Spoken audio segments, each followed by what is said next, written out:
ल्हासा की ओर। आज हम पढ़ने वाले हैं ल्हासा की ओर, जो कि राहुल सांकृत्यायन की रचना है। और यहाँ पर ये एक यात्रा वृतांत है। ठीक है, इसमें जो है हमें बताया गया है कि जब राहुल जी जो हैं वो अपनी एक यात्रा पर गए थे तिब्बत, तो उसका वर्णन उन्होंने यहाँ पर किया है। आप देख रहे हैं कि आर स्टडी क्लासेस, चलिए शुरू करते हैं।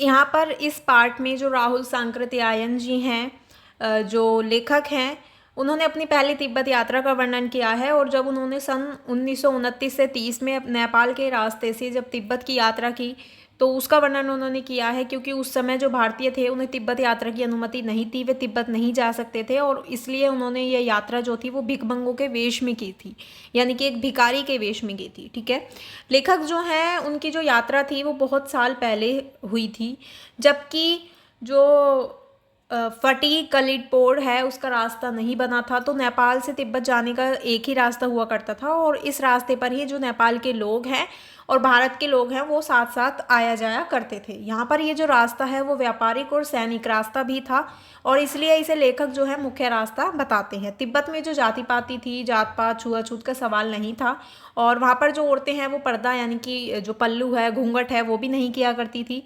वहाँ पर चोरी की आशंका बहुत ज़्यादा होती थी, और इसलिए कोई अपने घर में भिखमंगों को घुसने नहीं देता था। कोई भी अपरिचित यानी कि जिसे वो जानते ना हो ऐसे इंसान को वो अपने घर के अंदर नहीं घुसने देते थे, ना ही वो इंसान या व्यक्ति उनके घर के अंदर जा सकता था। हाँ, लेकिन ज़रूरत के अनुसार वो उन्हें चाय वगैरह या खाने के लिए कुछ दे सकते थे। ठीक है, उसके बाद यहाँ पर बताया गया है कि जो चीनी किले थे, चीनी किले उस समय वहाँ पर जब चले तो एक व्यक्ति को 2 चीटे राहदारी देकर ढोडला से पहले के जो आखिरी गांव थे वहाँ पर वो पहुँच गए। जो राहुल जी हैं, यहाँ पर उनकी जो पहचान है वो सुमति, जो कि मंगोल भिष्क और राहुल का दोस्त था, ठीक है, उनसे हुई। भिखारी होने के कारण वहाँ पर उन्हें अच्छी जगह मिली रहने के लिए, और 5 साल बाद वो लोग इसी रास्ते से लौटे। ठीक है, जब वो यहाँ से लौटे तो उन्हें कोई अच्छी जगह नहीं मिली, और उन्हें गरीब के झोपड़ी में ठहरना पड़ा। क्योंकि वो भिखारी नहीं थे, सिर्फ वो भद्र यात्री के वेश में थे, यानी कि एक भिखारी यात्री के वेश में थे। ठीक है, पहले तो उनकी पहचान हो गई थी उनके दोस्त से और बाकी सब से, लेकिन तो जब उन्हें रहने के लिए जगह मिल गई थी, लेकिन जब वो वहाँ से वापस लौटे तो उन्हें कोई ऐसी खास जगह रहने के लिए नहीं मिली, इसलिए उन्हें एक झोपड़ी में रहना पड़ा। उसके बाद अगले दिन जो राहुल जी हैं वहाँ पर सुमति जी को एक विकट डांडा थोड़ला पार उन्हें करना था। और जो डांडे तिब्बत में सबसे ज़्यादा खतरे की जगह थी, जो डांडे जगह थी वो तिब्बत में सबसे ज़्यादा, तिब्बत की सबसे ज़्यादा खतरे की जगह थी। 16-17 हज़ार फीट ऊंची होने के कारण दोनों और जो मतलब जो जगह थी डांडे वो 16-17 हज़ार फीट ऊंची थी, और उस वजह से दोनों और गांव का कोई नामो निशान नहीं था। जो डाकू थे उनके लिए छिपने की ये काफ़ी ज़्यादा अच्छी जगह थी। सरकार की वहाँ पर कोई सरकार का काम नहीं था। वहाँ पर जो भिखारी हैं, वहाँ पर लोग भिखारी के वेश में ज़्यादा हुआ करते थे, और इसलिए हत्या की उन्हें कोई परवाह नहीं थी। ठीक है, वहाँ पर बहुत ज़्यादा अक्सर खून भी हो जाया करते थे, क्योंकि वहाँ पर कोई सरकार का ऐसा काम नहीं था, शायद सरकार भी नहीं थी, इतना हमें शायद चैप्टर में नहीं बताया गया है।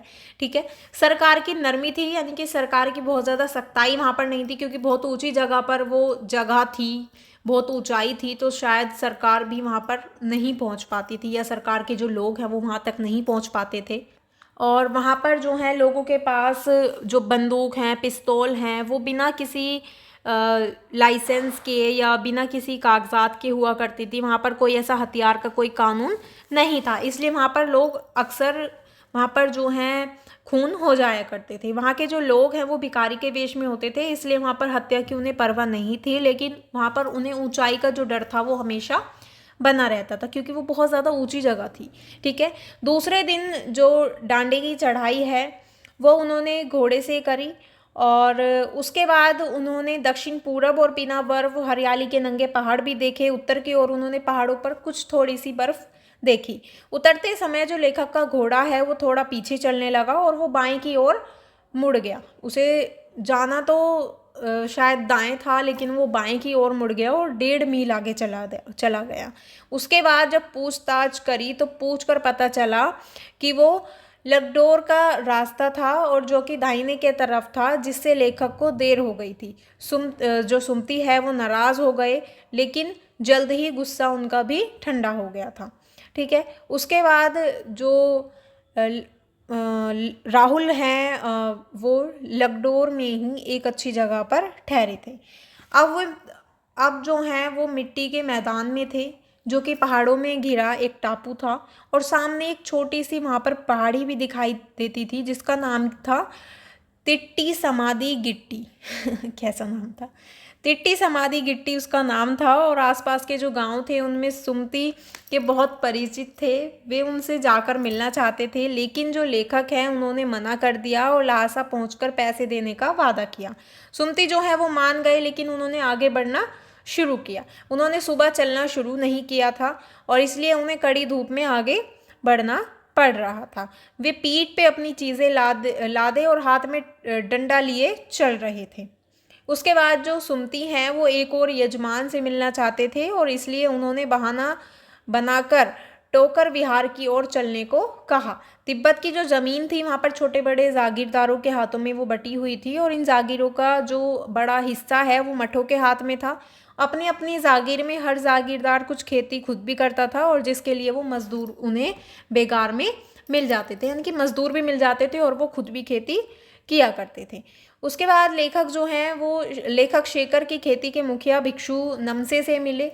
ठीक है, जो शेखर की खेती थी उसका जो मुखिया था भिक्षु नमसे, उनसे वो मिले। वहाँ पर उन्हें एक अच्छा मंदिर दिखाई दिया जिसमें कि बुद्ध वचन की हस्तलिखित 103 पोथियाँ रखी गई थी, जिसे लेखक पढ़ने में लग गए। इसी दौरान जो सुमती है उसने आसपास अपने यजमानों से मिलकर आने के लिए लेखक से पूछा, जिसे लेखक ने मान लिया। दोपहर तक सुमती जो है वो वापस आ गए और क्योंकि तिट्टी वहाँ से ज़्यादा दूर नहीं था, ठीक है, इसलिए उन्होंने अपना सामान पीठ पर उठाया और नमसे से विदा लेकर वो चल दिए। यहाँ पर बस इतना ही हमें, मतलब ये थोड़ा शॉर्ट में है। अगर आपको अच्छा लगा हो, सुमती मैं आपको एक बार बताना चाहूँगी कि सुमती कौन था। वो लेखक को यात्रा के दौरान मिला था, जो कि एक मंगोल भिक्षु था। उसका नाम लोबस्टोक था और इसका मतलब है कि सुमती जो है वो प्रज, अतः सुविधा के लिए लेखक ने उसको सुमती नाम दिया था। उसका नाम जो था वो लोबस्टोक था, लेकिन वो उसे सुमती बुलाता था। ठीक है, यहाँ पर जो हमारा चैप्टर है वो कंप्लीट होता है। अगर आपको अच्छा लगा हो, समझ आया हो, तो वीडियो को लाइक कमेंट शेयर ज़रूर करें और मेरे चैनल को सब्सक्राइब करें।